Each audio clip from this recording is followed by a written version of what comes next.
নমস্কার, আমি সুপর্ণা। আজ আমি আপনাদের শোনাবো ষষ্ঠীপদ চট্টোপাধ্যায়ের লেখা কি ভয়ঙ্কর রাত। যদি আমার এই গল্প পাঠ আপনাদের ভালো লাগে তাহলে লাইক করে দেবেন, শেয়ার করে দেবেন এবং অবশ্যই সাবস্ক্রাইব করে দেবেন। চলুন শুরু করা যাক। কি ভয়ঙ্কর রাত। 1950 সালের কথা।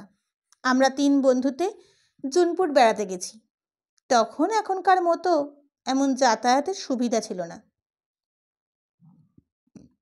কাঁথি থেকে গরুর গাড়িতে অথবা পায়ে হেঁটে জুনপুট যেতে হতো। আমরা 3 জনে খুব ভোর ভোর রওনা হলাম কাঁথি থেকে। ইচ্ছেটা জুনপুটের নির্জন সমুদ্র তীরে ঝাউবনের শোভা দেখব, জেলেদের মাছ ধরা দেখব, আর 2 দিনের ছুটি উপভোগ করে ফিরে আসবো কলকাতায়। জুনপুট এখন ভালো করে গড়ে ওঠেনি। তখনকার অবস্থা তাহলে বোঝো। না ছিল হোটেল, না ছিল থাকার ব্যবস্থা, না কোনো কিছু। জঙ্গলময় একটি গ্রাম ছিল জুনপুট। গ্রাম থেকে সমুদ্র তীরের দূরত্ব ছিল প্রায় 1 মাইল। আমরা কাঁথি থেকে মাইল 5 পায়ে হেঁটে যাওয়ার পর জুনপুটের সমুদ্র তীরে পৌঁছালাম। আমাদের 3 জনের ছিল সেই প্রথম সমুদ্র দর্শন। সমুদ্রের বিশাল আকার দেখে আমাদের যে সে কি আনন্দ। তখন গ্রীষ্মকাল। এলোমেলো বাতাসের সঙ্গে পাল্লা দিয়ে ঢেউয়ের সে কি নাচুনি। তাই দেখে আমরা অভিভূত হয়ে গেলাম। সমুদ্র তীরের চনচনে রোদের উত্তাপ এড়াতে আমরা তট সংলগ্ন ঝাউবনে বসে নানা রকম আলোচনা করতে লাগলাম। আমাদের সমস্যা হলো থাকার ব্যাপার নিয়ে। একটা রাত্রি অন্তত এখানে না থাকলে ঠিক মন ভরবে না। কিন্তু থাকবো কোথায়? কাছে পিঠে থাকার মতো কোনো আশ্রয় স্থানই দেখতে পেলাম না। কয়েকজন মাঝি মোল্লা সেখানে ঘোরাফেরা করছিল। তারা জিজ্ঞাসা করতে কেউ কথার উত্তরই দিল না আমাদের। একজন শুধু বলল, এখানে কেউ থাকে না বাবু, এখানে থাকার সেরকম ব্যবস্থা নেই, আপনারা কাঁথিতেই ফিরে যান। আমার সঙ্গে যে 2 জন বন্ধু ছিল তাদের একজনের নাম বিমান, অপরজনের নাম প্রশান্ত। বিমান বলল, দেখুন আমরা অনেক দূর থেকে এসেছি সমুদ্র দেখব বলে, তা আপনাদের নৌকাতেই আমাদের একটা রাত থাকার ব্যবস্থা করে দিন না। মাঝি বলল, আমরা সন্ধ্যের আগেই এখান থেকে চলে যাব। তাছাড়া বিশ্বাস করুন এ জায়গা ভালো নয়। কেন, চুরি ডাকাতি হয়? না না, কার কি আছে যে চুরি ডাকাতি হবে? অন্য উপদ্রব হয় এখানে, আপনারা থাকতে পারবেন না, কেউ থাকে না এখানে। বিমান বলল, অন্য উপদ্রব মানে? ভূতের উপদ্রব তো? তাহলে শুনুন, ভূতে আমরা বিশ্বাস করি না, আর ভূত বলে যদি কিছু থাকেও তাহলে আমাদের উপদ্রব তারই পালাবে এখান থেকে। মাঝিটা এবার গম্ভীর মুখে তাকালো আমাদের দিকে, তারপর খুব রাগত স্বরে বলল, বাবু আমার মাথার চুল পেকে গেছে, আপনারা এখনো ছেলে মানুষ। অনেক আচ্ছা আচ্ছা লোককে দেখলুম আমি, ওনাদের সম্বন্ধে একটু ভেবেচিন্তে মন্তব্য করবেন। বুঝতে পারছি আপনাদের নিয়তি আপনাদের মুখ দিয়ে এইসব বলাচ্ছে, তবু বলছি শহর বাজারে যার করেন এখানে কোনো রকমের গোয়ার্তুমি করার চেষ্টা করবেন না, এ বড় খারাপ জায়গা। বিমান বলল, বেশ তো, পরীক্ষা হোক, আপনাদের কুসংস্কার বড় না আমাদের সাহস। যা ইচ্ছে করুন, আমি এখানকার ব্যাপার জানি বলেই সাবধান করে দিলুম আপনাদের। আর একটু পরেই পাড়ি দেব আমরা সাগর দ্বীপে, কেউ থাকবো না এখানে, তখন মরবেন। প্রশান্ত বলল, সাগর দ্বীপ এখান থেকে কত দূর? তা দূর আছে বই কি, বরং চলুন আপনারা আমাদের গ্রামে। তাই তাই কি পারি? এই ঝাউবনে আজ রাত্রে ভূতের সঙ্গে ডান্স না করে কি করে যাই বলুন? মাঝি আর আমাদের সঙ্গে কোনো কথা না বলে পাশের একটি নৌকার পাটাতনে উঠে ভাত খেতে বসে গেল। আমরা তখন নিজেদের মনে সমুদ্র সৈকতে ঝিনুক কুড়াতে কুড়াতে দীঘামুখী হয়ে এগিয়ে চললাম। বেশ খানিকটা যাওয়ার পর ঘন ঝাউবনের ভেতর একটা দোতলা বাড়ি চোখে পড়ল। বাড়িটার হাল আমলের নয়, বহু পুরনো। দেখে কোনো রাজবাড়ি বলে মনে হলো। আমি বিমানকে বললাম, ওই দেখ বিমান। বিমান বলল, তাই তো রে, বাড়ি এখানে কোথা থেকে এলো? প্রশান্ত বলল, এগিয়ে চল তো দেখি, যদি এখানে কোথাও একটু থাকবার ব্যবস্থা ম্যানেজ করতে পারি। এমন সময় আমাদের পিছন থেকে কে যেন বলে উঠল, ওটা ভূতের বাড়ি। আমি পিছিয়ে ফিরে দেখলাম 12-13 বছরের একটি ছেলে সেখানে দাঁড়িয়ে আছে। কুচকুচে কালো গায়ের রং, পরনে হাফ প্যান্ট, সাদা সাদা দাঁত বের করে হাসছে। বিমান বলল, তুমি কে বাবা? ঝাউবনের কেলেমানিক? তুমি নিজেই একটা ভূত নও তো? ছেলেটি বলল, আমার নাম কেলেমানিক নাকি? আমার নাম তো বিশু। তা বিশুই হও আর শিশুই হও, ওই বাড়িটা কাদের? রাজাদের। ওই বাড়িতে এখন কেউ থাকে না, ওটাকে সবাই ভূতের বাড়ি বলে। রাত্রে ওখানে কুকুর ডাকে, বন্দুকের শব্দ শুনতে পাওয়া যায়, নাচ গান হয়। বলিস কি রে, এত কিছু হয় এখানে? হ্যাঁ গো, মিথ্যে কথা বলছি না। প্রশান্ত বলল, আমরা ওই বাড়িতে এক রাত্রেই থাকতে চাই। বিশু বলল, কেউ পারে না তো তোমরা? শখ মন্দ নয়। ওহ, কি বললে? আমার বাবা ওই বাড়ির বাগানের মালি ছিল, বাবাই থাকতে পারে না? তুই কখনো থেকেছিস ওই বাড়িতে? আগে বাবার সঙ্গে থেকেছি। আমি বললাম, আমরা যদি এক রাত ওই বাড়িতে থাকি, তোর বাবাকে বলি একটু থাকার ব্যবস্থা করে দিতে পারবি আমাদের? পারবো, তবে এখানে কেউ থাকে না, যারা থাকে ভূত তাদের গলা টিপে মেরে ফেলে। বিমান বলল, গুল মারার জায়গা পাসনি বেটা? কেউ যদি থাকেই না তো ভূতের গলা টেপে কার? তোর? বিশু এ কথার উত্তর দিতে পারল না। প্রশান্ত বলল, এই বাড়িতে থেকে তুই কাউকে মরতে দেখেছিস? না। তবে চল, তোর বাবার কাছে নিয়ে চল আমাদের। তোর বাবার ব্যবস্থা করে দিলে এই বাড়িতেই আমরা রাত্রিবাস করব আজ। বিশু আমাদের ওর পিছু পিছু আসতে বলে ঝাউবনের বাইরে এলো। তারপর ডান দিকের পথ ধরে কিছুটা এগোতেই দেখা গেল একজন বুড়ো মতো লোক জঙ্গল থেকে ঘাস কেটে থলির বস্তায় পুড়ছে। বিশু বুড়োর কাছে গিয়ে কানে কানে কি যেন বললে। পুরো তাড়াতাড়ি বস্তা রেখে উঠে দাঁড়িয়ে আমাদের দিকে অবাক বিস্ময়ে তাকিয়ে রইল। আমি জিজ্ঞাসা করলাম, আপনি কি ওই বাড়ির বাগানের মালি ছিলেন? আগে হ্যাঁ, আমরা জুনপুট বেড়াতে এসেছি, কিন্তু এখানে কোথায় থাকার জায়গা পাচ্ছি না। আপনি কি পাবেন ওই বাড়িটাতে আমাদের এক রাত্রি থাকার ব্যবস্থা করে দিতে? কেন পারবো না, বাড়ির চাবি তো আমার কাছে। তবে কি জানেন, ও বাড়িতে থাকা উচিত নয়, ওটা ভূতের বাড়ি। ও বাড়িতে এক রাত কেউ থাকলে সে পাগল হয়ে যায়। ওই বাড়িতে থেকে পাগল হয়ে গেছে এমন কাউকে আপনি দেখতে পারেন? না। তবে মিথ্যে ভয় দেখাচ্ছেন কেন? বুড়ো বলল, তা আমি বলি কি বাবু, আপনারা কাঁথিতেই ফিরে যান, এখানে রাত্রিবাস করবেন না। প্রশান্ত বলল, কেন? ওখানে কোনো দলের গোপন আড্ডা হয় বোধহয়। না বাবু, গভীর রাতে ও বাড়িতে আলো জ্বলে, নাচ গান হয়, বন্দুকের শব্দ শোনা যায়। আমি বললাম, গোষ্ঠীর মাথা হয়। প্রশান্ত বলল, তবে হ্যাঁ, তুমি চাবি দিলে আজ রাত্রে ও বাড়িতে সত্যিই আলো জ্বলবে, নাচ গান হবে। বন্দুকের আওয়াজ অবশ্য শোনাতে পারবো না। আর এও দেখো, এই শেষ রাত, আমরা তিনজন আজ সারা রাত ধরে এমন ভূতের নাচ নাচবো যে আর কখনো ওই বাড়িতে ভূতের উপদ্রব হবে না। বুড়ো বলল, 1 মিনিট দাঁড়ান আপনারা, বলে হনন করে গাছপালার আড়ালে অদৃশ্য হয়ে গেল। একটু পরেই ফিরে এলো একটা চাবির গোছা নিয়ে। বলল, নিন চাবি, কাল কখন ফিরবেন আপনারা? তা ধরুন ভোরবেলা। ঠিক আছে, আমি এখানেই থাকবো, না থাকি বিশু থাকবে। চাবিগুলো ফেরত দিয়ে যাবেন।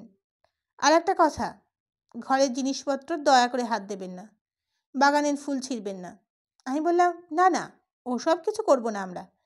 তারপর বললাম, আচ্ছা, এখন তো বেলা প্রায় 11টা বাজে, এখানে খাওয়া দাওয়ার কি ব্যবস্থা করা যায়? যান না, গ্রামে যান আপনারা, কোনো বাড়িতে টাকা পয়সা দিয়ে দেবেন, ওরা রেঁধে দেবে। ফেরার সময় কারোর কাছ থেকে একটা হারিকেন চেয়ে আনবেন। আমার কাছে মোমবাতি আছে। তাহলে তো খুব ভালো। আমরা চাবির গোছাটা সঙ্গে নিয়ে প্রথমেই চলে গেলাম জুনপুট গ্রামে আমরা খাওয়া দাওয়ার ব্যবস্থা করতে এবং রাত্রের আহার সংগ্রহ করতে। যাওয়ার সময় দেখলাম সেই মাঝিরা তখন নোঙর খুলে সাগরদ্বীপে যাওয়ার জন্য তৈরি হচ্ছে। আমরা তাদের যাত্রাপথের দিকে চেয়ে থাকলেও তারা কিন্তু ফিরে তাকালো না আমাদের দিকে। গ্রামে গিয়ে আমরা খাওয়া দাওয়া সেরে রাত্রের জন্য কিছু মুড়ি আর রসগোল্লা নিয়ে আমরা সমুদ্র সৈকতে ফিরে এলাম। সমুদ্র এখন আরও অশান্ত, আরও উত্তাল। যত জোরে হাওয়া বইছে সমুদ্র ততই ফুলছে। আমরা বাদুচরের গা ঘেঁষে ঝাউবনে ঢুকলাম। বিশু আমাদের দেখেই ছুটে এলো। তারপর আমাদের আগে আগে চলতে লাগলো সে। আমি বললাম, কিরে বেটা, বেশ তো মনের আনন্দে নাচতে নাচতে যাচ্ছিস, ভয় করছে না? বিশু বলল, ভয় করবে কেন, আপনারা তো আছেন। তাছাড়া দিনের বেলা ওখানে কিছু হয় না, ভূত আসে রাত্রিবেলা। তোরা দিনের বেলা ঢুকিস ওখানে? আমরা কোনো সময় ঢুকি না। যাই হোক, আমরা সেই পুরনো রাজবাড়ির সামনে এসে দাঁড়ালাম। বড় পাঁচিল দিয়ে ঘেরা মস্ত দোতলা বাড়ি। গেটের তালাটার অবস্থা দেখে মনে হলো বেশ কয়েক বছর খোলা হয়নি এই দরজা। আমরা বহু কষ্টে তালা খুলে ভেতরে ঢুকলাম। ঘন ঘন ঘাস ও আগাছায় ভরে আছে চারিদিক, আর চাপা গন্ধরাজ ও ম্যাগনেলিয়ামের গন্ধে ম ম করছে। আমরা ভেতরে ঢুকে অবাক হয়ে গেলাম। বাড়িটা বাইরে যেমন পুরো মনে হয়, ভেতরটা কিন্তু তা নয়। বেশ পরিষ্কার পরিচ্ছন্ন। মনে হলো দিন কতক আগে বুঝি কেউ এসে এখান থেকে গেছে। আমরা নিচের তলা থেকে সিঁড়ি দিয়ে দোতলায় উঠলাম। নিচের ওপরে মিলিয়ে মোট 10খানা ঘর রয়েছে এ বাড়িতে। বড় বড় ঘর। মাঝখানে একটি হল ঘর। বিশু বলল, এটা রাজাবাবুদের জলসা ঘর। আমি বললাম, এই ঘর থেকেই তাহলে গান বাজনার আওয়াজ শোনা যায়? হ্যাঁ, এই ঘরটি ছাড়া আর সব ঘরই খাট, আলমারি ও নানা রকমের দামি জিনিস দিয়ে সাজানো। খাটের ওপর পুরো গদি, দুধ সাদা বেডশিট দিয়ে ঢাকা, যেন এইমাত্র পেতে রেখেছে কেউ। কোথাও এতটুকু ধুলোর আস্তরণ নেই। বিমান বলল, রহস্যটা বুঝতে পারছিস? আসলে ভূতটুত কিছু নয়। এ বাড়ি রীতিমতো গোপনে ব্যবহার করা হয়, আর গ্রামের লোকেরা মনে হয় ভূতের উপদ্রব হচ্ছে। বিশু বলল, আপনারা বিশ্বাস করছেন না তো? থাকো না রাত্রিবেলা, তারপর বুঝবে। প্রশান্ত বলল, ভূত যদি থাকে তাহলে আমাদের সঙ্গে দেখা হবেই। আমরা আজ সারা রাত ধরে ভূতের সঙ্গে এই জলসা ঘরে নাচ গান করব। তারপর কাল সকাল হলেই ভূতগুলোকে ধরে সোজা নিয়ে যাব তোমাদের গ্রামে। আমি বললুম, তুমি আমাদের সঙ্গে থাকবে বিশু? তাহলে দেখবি ভূতগুলো কীরকম জব্দ করবো আজ। বিশু বলল, না বাবা, দরকার নেই। বিমান বলল, তুই তাহলে হতো কি, তোকে দেখেই ভূত পালাতো। যা কালো তুই, ভূতেরা বোধ হয় তোর চেয়ে ফর্সা। ভূত এলেই আমরা তোকে দেখিয়ে বলতাম, এই দেখ তোদের বাচ্চাকে আমরা ধরে রেখেছি। বিশু বলল, না, এ বাড়িতে কিছুতেই থাকবো না।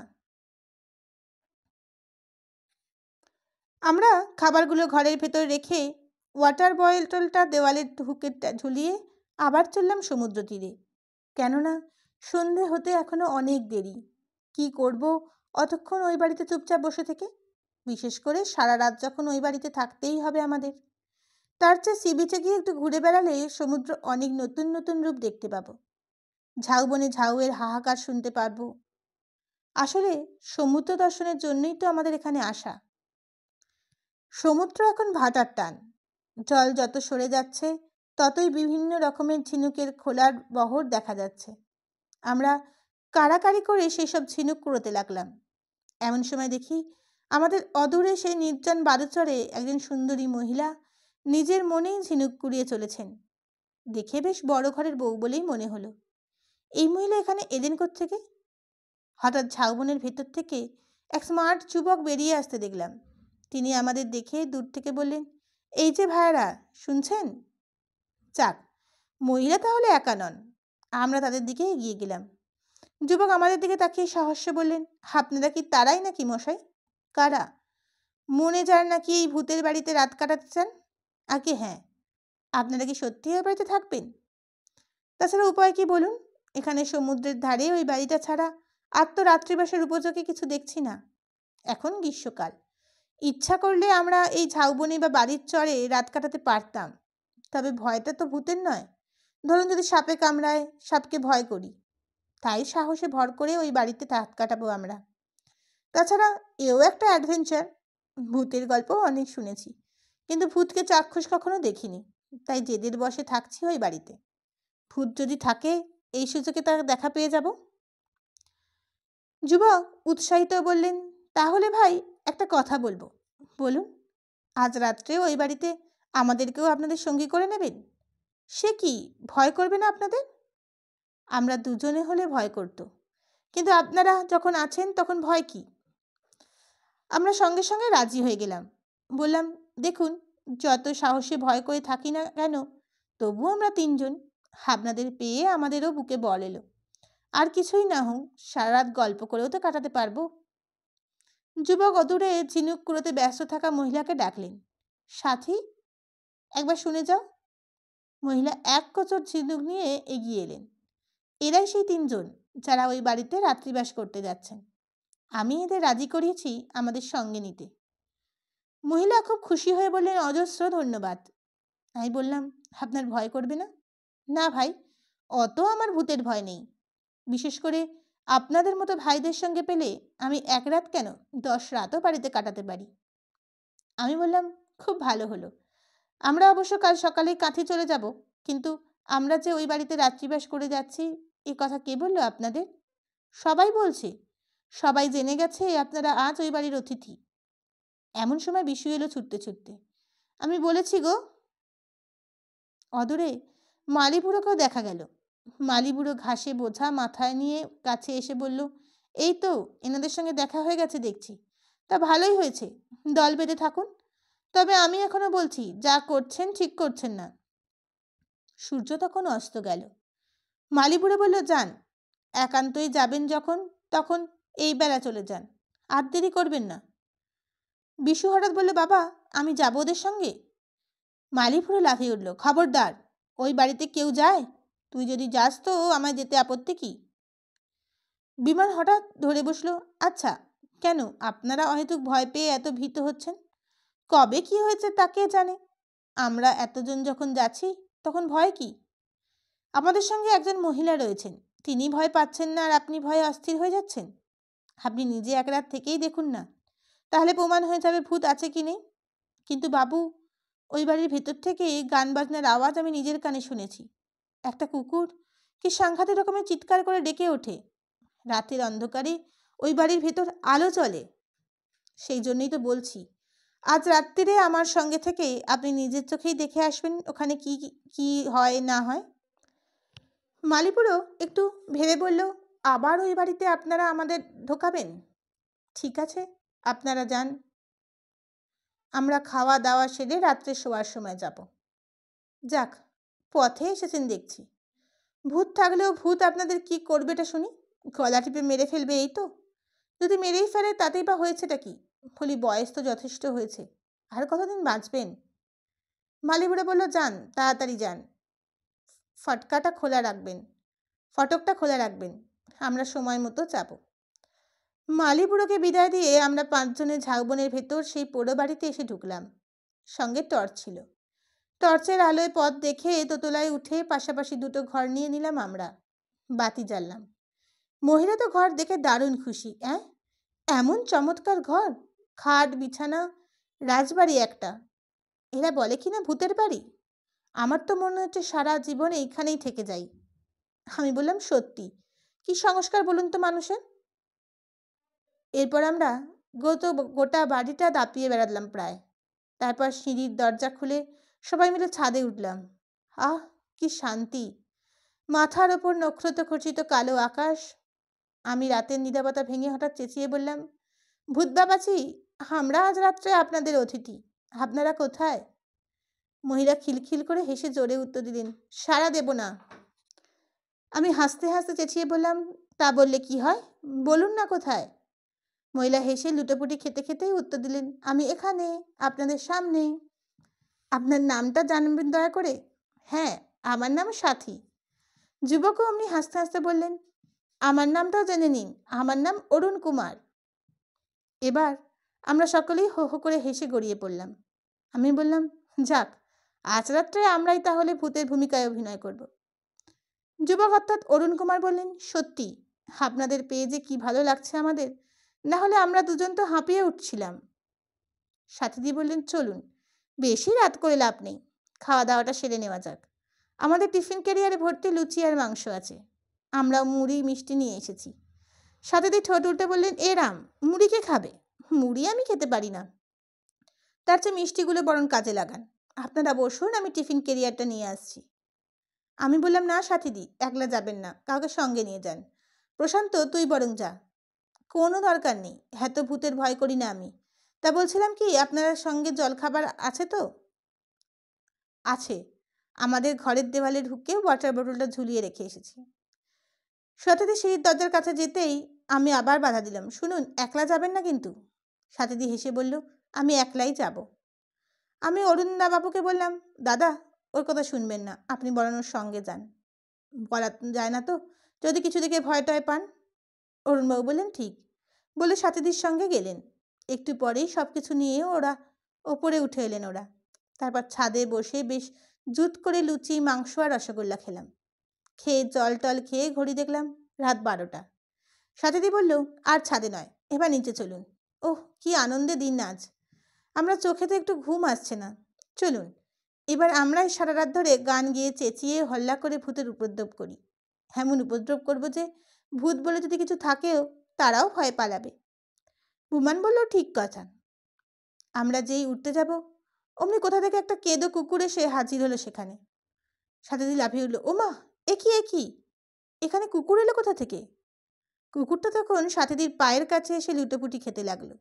প্রশান্ত বলল, এই হচ্ছে তাহলে পোড়া বাড়ির ভূত। রাত্রিবেলা চেঁচাবে আর লোককে ভাববে ভূত ডাকছে।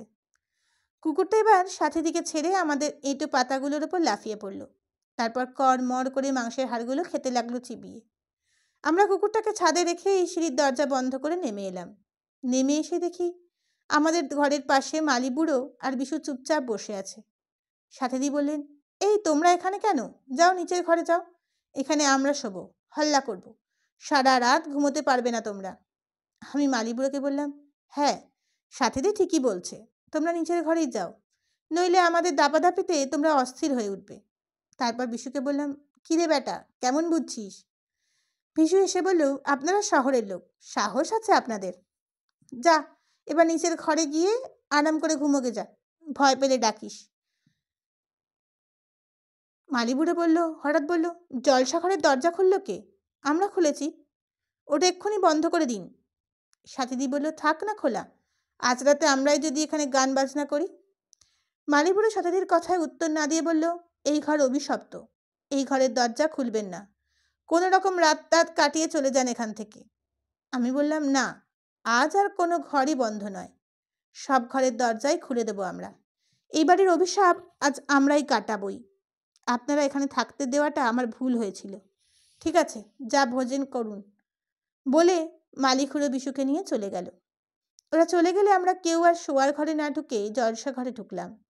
বিমান রসিকতা করে বলল, এই তাহলে জলসা ঘর, এই ঘরেই একসময় নাচ গানের ফোয়ারা ছুটত। তা যারা যেসব করতো তারা কোথায় লুকোলো রে বাবারে? শোনাও না একটু তোমাদের গান বাজনা। সাথীদি বললেন, হ্যাঁ, ঠিক কথা, এই পুরো বাড়িতে আমরা তাদের অতিথি হয়ে এসেছি, তারা কেন আমাদের সঙ্গে এরকম করছে? যা হোক, শোনানো উচিত। প্রশান্ত বলল, যদি অশরীরী কেউ থাকো এ বাড়িতে, তাহলে আমি 1, 2, 3 বলছি, 3 বলার সঙ্গে সঙ্গে সাড়া দেবে, নইলে জানবো এখানে কেউ নেই, সব ভাঁওতা। বলে প্রশান্ত হাঁক দিল, 1, 2, 3। কিন্তু না, কোনো সারা শব্দই কোথা থেকে এলো না। প্রশান্ত বলল, তাহলে আমরাই শুরু করি। আজ রাত্রে জলসাঘর আবার ভরে উঠুক গানে গানে। একটা বাংলা সিনেমার গান দিয়ে শুরু হলো। প্রথম লাইনটা প্রশান্ত ধরতে ধরতেই সুরে সুর মিলিয়ে আমি কণ্ঠ দিলাম। তারপর বিমানের দেখা দেখি সাথী দিয়েও সুরেলা গলায় গান ধরল। অরুণবাবুও চুপ করে রইলেন না। সবকটা কণ্ঠ একত্রিত হয়ে জলসাঘর ভরিয়ে তুলল একেবারে। গাছ শেষ হলে আমরা হো হো করে হেসে লুটিয়ে পড়লাম। রাত তখন 1টা। প্রশান্ত বলল, আর কি, এবার শুয়ে পড়া যাক। সাথীদি অবাক হয়ে বলল, ও মা, শোবে কি? শোয়ার পরে যদি চুপি চুপি ভূতেরা আসে? আজ তো শোয়া টোয়া নয়, আজ শুধু রাত জেগে ভূতের জন্য অপেক্ষা করা। বিমান বলল, ঠিক, শুলেই গোলমাল। তার চেয়ে আমি বলি কি, সাথীদি, আপনি একটা গান ধরুন, খুব ভালো গলা আপনার। সাথীদি বললেন, একা একা শুধু গলায় কি গান হয়? বেশ হতো যদি একটা হারমোনিয়াম থাকতো। অরুণবাবু বললেন, এই তো ঘরের কোণে একটা হারমোনিয়াম রয়েছে দেখছি। সাথীদি বললেন, কবেকার পুরনো, ওতে আওয়াজ বেরোবে? বলে হারমোনিয়ামটা কাছে টেনে রিডগুলো টিপে দেখতেই সুরে সুরে ঘর ভরে গেল। হঠাৎ বিছে কামড়ে যেমন হয় ঠিক সেইভাবে লাফিয়ে উঠল সাথীদি। এ কি, আমার সারা গা চলে যাচ্ছে কেন? আমার যেন কীরকম হচ্ছে, বড় কষ্ট হচ্ছে আমার। অরুণবাবু উঠে গিয়ে সাথীদিকে বললেন, না না, ও কিছু নয়। কী কষ্ট হচ্ছে? আসলে সারাদিন ঘোরাঘুরি করেছো, রাত জেগে হইহল্লা করছো, একটু শুয়ে থাকো, সব ঠিক হয়ে যাবে। কিন্তু বললেই কি হয়, সাথীদির গলা থেকে একটা চাপা আত্মস্বর বেরিয়ে এলো, আহ আহ। সঙ্গে সঙ্গে বাতি নিভে গেল। গোটা ঘর ভরে গেল অন্ধকারে। বাইরে চাঁপা গাছের ডালে একটা নিশাচর পাখি ডাকলো। হঠাৎ ফুলের গন্ধে ভরা এক ঝলক মিষ্টি বাতাস বয়ে গেল আমাদের শরীরের ওপর দিয়ে। পরক্ষণেই আলোয় ভরে উঠল গোটা ঘর। কিন্তু এ কি দেখছি আমরা? দেখলাম জলসাঘরের মাঝখানে সলকমা চুমকির পোশাক পরে রাজনর্তকীর সাজে সজ্জিতা হয়ে দাঁড়িয়ে আছেন সাথীদি। আমাদের দিকে চেয়ে মিষ্টি হাসছেন। মাথার ওপর ঝাল লণ্ঠনের আলোয় বন্যা বইছে। একপাশে তাকিয়ায় ঠেস দিয়ে রাজপোশাক পরে সুরাপাত্র হাতে অরুণ কুমার। যেন রূপলি পর্দার কোনো ছায়াছবির দৃশ্য দেখছি আমরা। সাথীদি আমার দিকে তীব্র দৃশ্যে তাকিয়ে পায়ের ঘুঙরু বাজিয়ে হাতে তাল দিলেন। তাথেই তাথেই থেই। অমনি নেপথ্যে এক সুরেলা হারমোনিয়াম দ্রুত লয়ে বেজে উঠল। সেই সুরে সুর মিলিয়ে ওস্তাদি গানের সঙ্গে জ্বলদে উঠল তবলার লহরা। আর ত্রিতাল ঠেকার তালে তালে শুরু হলো নাচের ঘূর্ণি। আমরা বিস্মিত, বিমূঢ়, স্তব্ধ। হঠাৎ সেই নাচের মাঝখানে চেঁচিয়ে উঠলেন অরুণ কুমার, এ কি তুমি? তোমাকে কি এখানে আসতে বলেছে? বন্ধ করো এই গান, নাচ থামাও, বেরিয়ে যাও এখান থেকে। তুমি ঘরের বউ হয়ে? সাথীদি বললেন, না, শুনতেই হবে তোমাকে। আজ আমি সারা রাত ধরে নাচবো, গাইবো। আমাকে নাচতে দাও, আমাকে গাইতে দাও। খবরদার বলছি, আমার কথা অবমাননা করার পরিণাম কি তা জানো? জানি। তুমি আমায় গুলি করে মারবে, এই তো? মারো, মারো আমাকে, দেখবো তোমার বন্দুকে কত গুলি আছে। এভাবে বেঁচে থাকার চেয়ে মরে যাওয়া ঢের ভালো। বলার সঙ্গে সঙ্গেই অরুণ কুমার উঠে দাঁড়ালেন। তারপর দেওয়ালে আটকানো বন্দুকটা নিয়ে এসে উঁচিয়ে ধরলেন সাথীদের দিকে। আমি চিৎকার করে উঠলাম, আরে আরে, কি করছেন? আপনি কি সত্যি সত্যি গুলি করে মারবেন নাকি? অরুণবাবু, সরে যাও, সরে যাও তোমরা, ওকে আমি শেষ করে দেব। ততক্ষণে বন্দুকের গুলি ছুটে গেছে। সাথীদির বুক রক্তে ভেসে গেল। সাথীদি আহ করে ঘরের মেঝেই লুটিয়ে পড়লেন। বন্দুকের শব্দ শোনা মাত্র ছাদের উপর একটা কুকুর ঘেউ ঘেউ করে ডেকে উঠল। হঠাৎ দেখা গেল কুকুরটা ছুটে এসে ঝাঁপিয়ে পড়ল সাথীদির ওপর। এ কি করে সম্ভব? এ তো সেই কুকুরটা যেটা আমরা ছাদে রেখে সিঁড়ির দরজা বন্ধ করে নেমে এসেছি। আবার গর্জে উঠল বন্দুক। কুকুরটা আ আ আউ করে যন্ত্রণায় কোকিয়ে স্থির হয়ে গেল। অরুণ কুমার হঠাৎ সাথীর দিকে ঝুঁকে পড়ে বললেন, এ কি, এ কি করলাম আমি? আমি কি সত্যিই মেরে ফেললাম তোমাকে? সাথে তুমি কথা বলছো না কেন? এইসব চেঁচামেচি আর বন্দুকের শব্দ শুনে মালিবুড়ো বিশু ছুটে এসেছে ওপরে। ভয়ে বিবর্ণ মুখে দরজার একপাশে কাঠ হয়ে দাঁড়িয়ে আছে ওরা। মেঝেয় পড়ে থাকা রক্তাক্ত সাথীদের দিকে চেয়ে চোখের পাতা ফেলতেও ভুলে গেছে যেন। অরুণ কুমারের চোখ লাল করে বললেন, তোরা এখানে কেন? কি চাই তোদের? মজা দেখতে এসেছিস? আতঙ্কে থমথম করছে ওদের মুখ। মালিবুড়ো কাঁপা কাঁপা গলায় বলল, এ কি করলেন দাদাবাবু? আপনি সত্যি সত্যি মেরে ফেললেন বৌদিমণিকে? Stop your word, nonsense. তোমাদেরকেও আমি গুলি করে মারব। এ বাড়ির একটি প্রাণীকেও আমি জীবিত রাখবো না। আমি যেমন করে সাথীকে মেরেছি ঠিক সেভাবেই তোমাদেরও মারব। মালিবুড়ো আর বিশু তখন চোখের পলকে ছুটে পালালো সেখান থেকে। অরুণ কুমার বন্দুক উঁচিয়ে তাড়া করলেন ওদের। কোথায় পালাবি বাছাধন? আমরা বিস্মিত, বিমূঢ়। কি যে হচ্ছে, কেন হচ্ছে, মাথা মুন্ডু কিছুই বুঝতে পারছি না আর। তবুও আমরা ছুটলাম ওদের পিছু পিছু। যে করেই হোক এই হত্যালীলা বন্ধ করতেই হবে। বিমল বলল, কি হচ্ছে অরুণবাবু? আপনি পাগল হয়ে গেলেন নাকি? আপনি কি জানেন খেয়ালের বসে কি কাণ্ড করেছেন আপনি? আমরা সবাই যে একধার থেকে অ্যারেস্ট হয়ে যাব। অরুণ কুমার তখন বারান্দার কাছে ছুটে গেছেন। বিশু এক লাফে গেট পার হয়ে গেল, কিন্তু মালিবুড়ো পারল না।